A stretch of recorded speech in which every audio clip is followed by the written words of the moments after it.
right, welcome to another deep dive. This one is going to be a chilling one, folks. We're going to be talking about the Zodiac Killer. Oh, yeah. This is a case that never gets old. No, it really doesn't. So to get everybody up to speed, we've got some excerpts here from zodiackiller.pdf, which looks like it's kind of a roundup of research. And we're going to try to kind of walk through what makes this case so captivating even decades later. Yeah, it's amazing to think that this case, the late 1960s, early 70s, San Francisco Bay Area, really held an entire city hostage to fear, right? Yeah. And it wasn't just, the victims themselves, and we got 5 confirmed victims, 2 who survived, thankfully, but it's just the entire atmosphere. Yeah. It's like a real-life thriller movie. You know, you read through these attacks, each one is so distinct, so haunting. The document here highlights, the specific details that make them stick in your mind. The lovers' lanes, the attack at Lake Berryessa, the cab driver shot in his cab. It's just terrifying. Yeah. Yeah. And, and I think that was the point, right? You have the hooded costume, the symbol, the letters taunting the police and the press. It all contributed to, this persona that was carefully crafted to amplify the fear. It's like he really wanted to be unpredictable, and keep people on edge. And he did. And what's interesting, too, is that, he targeted couples. Yeah. But then also a lone male. So there wasn't, a really clear victim profile. Yeah, like who's next? Exactly right. Who's next? And speaking of keeping people guessing, we got to talk about those ciphers. We've got 4 total, 2 cracked and 2 unsolved. It's unbelievable that the Z340 cipher, which was sent in 1969, wasn't solved until 2020. Oh, yeah, 51 years. It's wild. 51 years. Think about, those code breakers, right? Just working on this thing for years and years and years. Ciphers range in complexity, right? Some of them are simple substitution codes, one letter for another, but he didn't use that. Oh, really? No, he used something called a homophonic substitution cipher, meaning that he would use multiple symbols to represent the same letter. Wow. So it adds another layer of complexity. It's pretty sophisticated. It suggests, some level of understanding of cryptography. Yeah, you think he had some sort of background in that, or just was he a real, cipher enthusiast on the side? It's so interesting. Yeah, it's really strange. And the fact that 2 are still unsolved. Yeah. Do you think those could hold the key, to cracking the case wide open? Could his name be hidden in there? Could his motive be hidden in those codes? I mean, it's a question that has tantalized investigators for years, right? Like, imagine after all this time, the answer is right there, just locked away in a code. Yeah, and it's almost like too perfect for a case like this, It really is. It really is. Like, he wanted us to keep, talking about this decades later. Oh, for sure. Okay, so we've covered the confirmed victims, the MO, those ciphers, but ZodiacKiller.pdf also gets into some potential cases linked to the Zodiac, and some of these connections are eerie. Yeah, and you got to remember, these are potential links.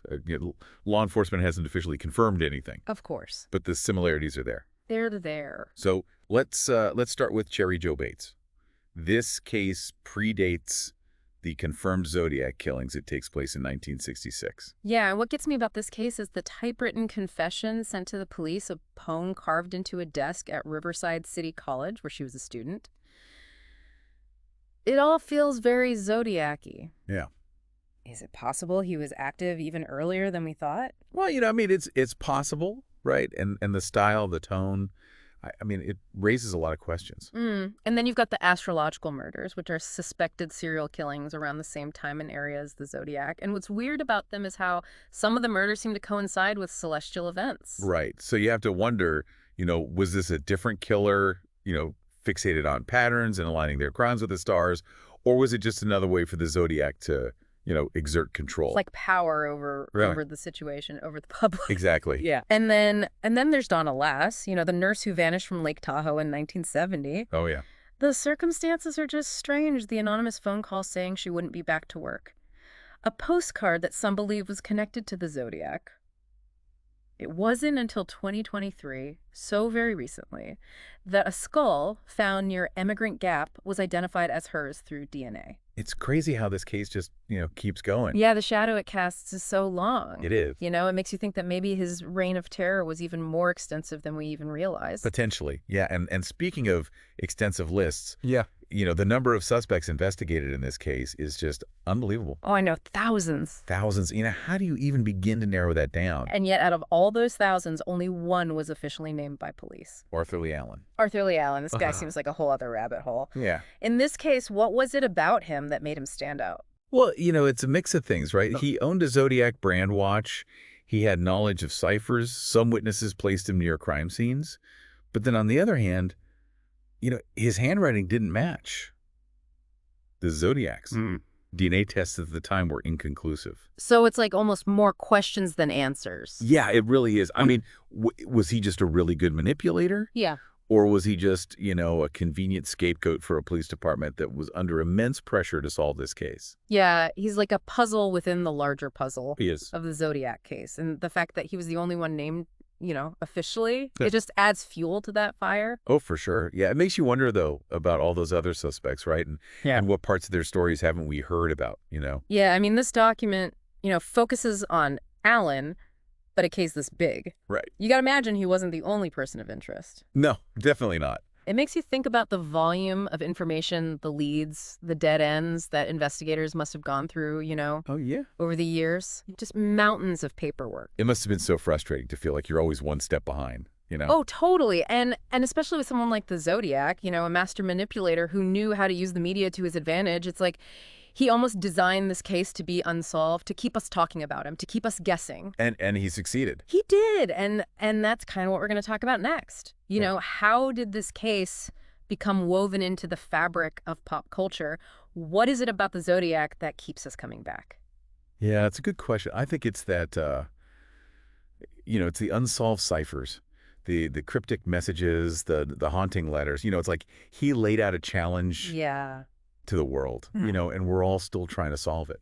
And don't forget, he was never caught. Right. The Zodiac just sort of vanished, and that just adds to the mystique of it all. It's like this real-life boogeyman tale, this idea that anyone even someone could be hiding this dark secret. Yeah, and it plays on those primal fears we all have, right? Yeah. That there's this darkness lurking beneath the surface. Totally. And it's really no surprise that entire communities have sprung up dedicated to cracking this case. Oh, yeah, the zodiologists? Yeah. They're like modern-day Sherlock Holmeses, poring over every detail. Every scrap of evidence. They have conferences, they run websites, they're constantly debating theories. It's impressive. It really is like folks from all over the globe united by this shared fascination, this drive to uncover the truth.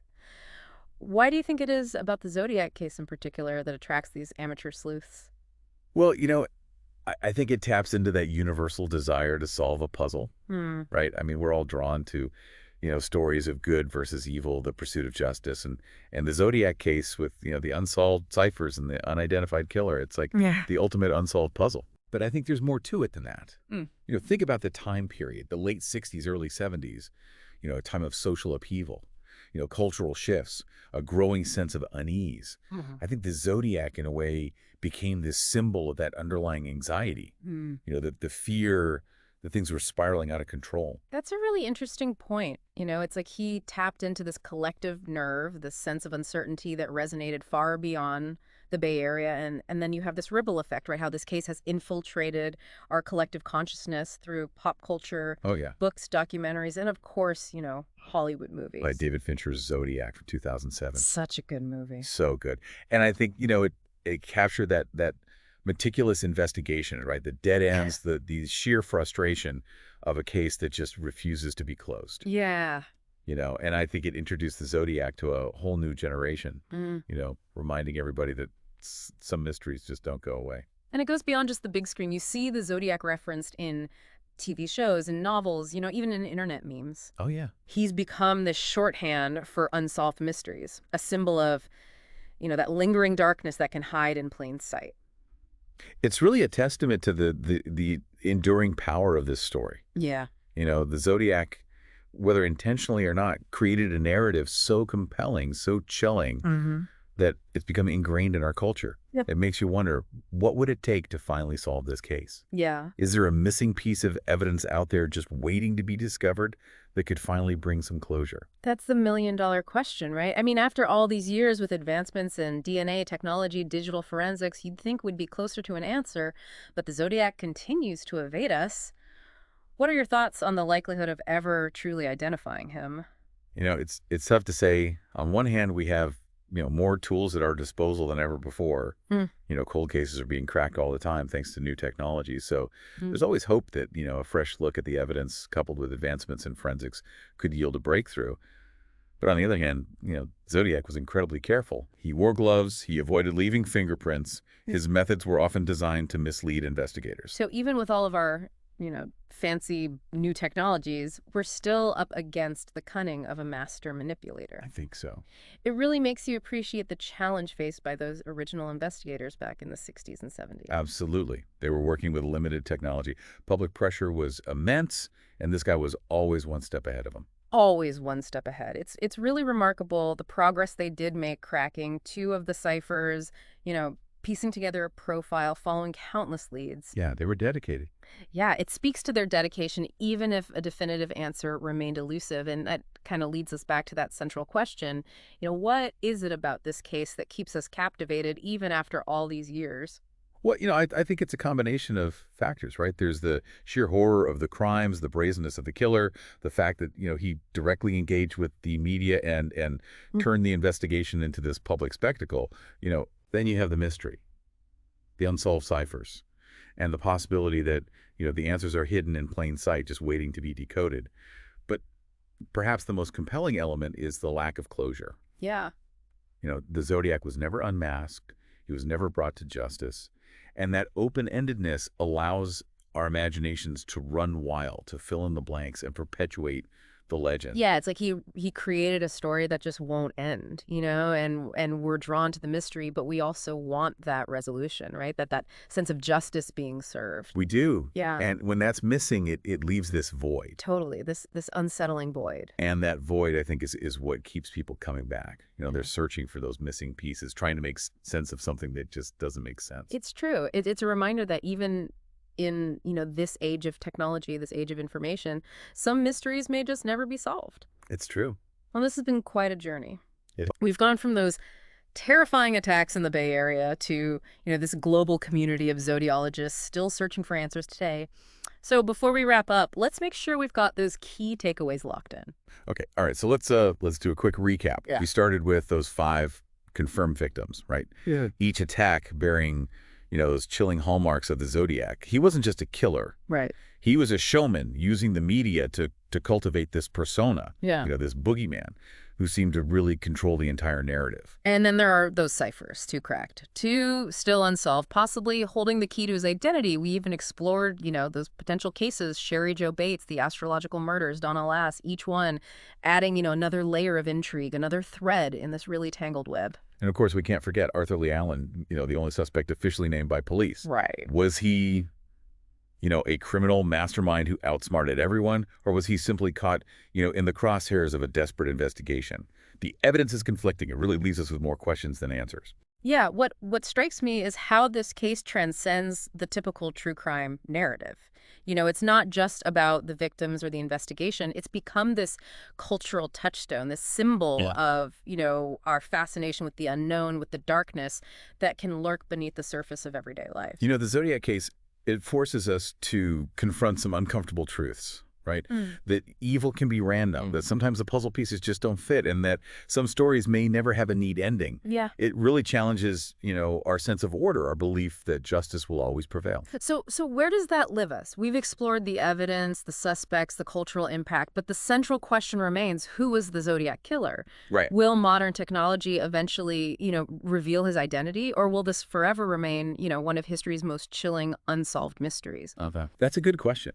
And that's a question for you to ponder. If this deep dive has sparked your own curiosity, I encourage you to explore the zodiackiller.pdf document. Maybe you'll spot a detail that someone else missed a connection that could shed some new light on this enduring enigma. Yeah, keep those detective hats on, and remember, sometimes the most intriguing mysteries are the ones that stay with us long after the story ends. Until next time, happy sleuthing.